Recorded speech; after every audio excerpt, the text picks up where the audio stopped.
When across this country in 2016, there are those who are still trying to deny people the right to vote, we've got to push back twice as hard.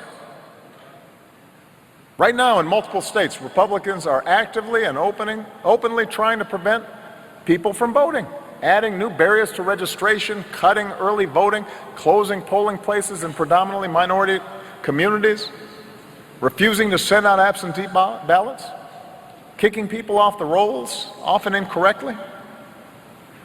This should be a national scandal. We were supposed to have already won that fight. We're the only advanced democracy in the world that is actively discouraging people from voting. It's a shame. And then they try to justify it by telling folks that voter fraud is rampant. Between 2000 and 2012, there were 10 cases of voter impersonation nationwide. 10. People don't get up and say, I'm going to impersonate somebody and go vote. They don't do that. Meanwhile,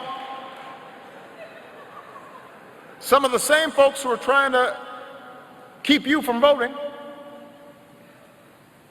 turn a blind eye when hundreds of thousands of people are killed by guns, imposing voter ID restrictions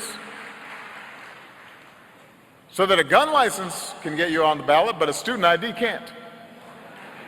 Apparently more afraid of a ballot than a bullet.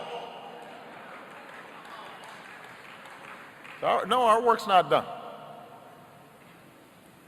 But if we are going to advance the cause of justice and equality and prosperity and freedom, then we also have to acknowledge that even if we eliminated every restriction on voting, we would still have one of the lowest voting rates among free peoples.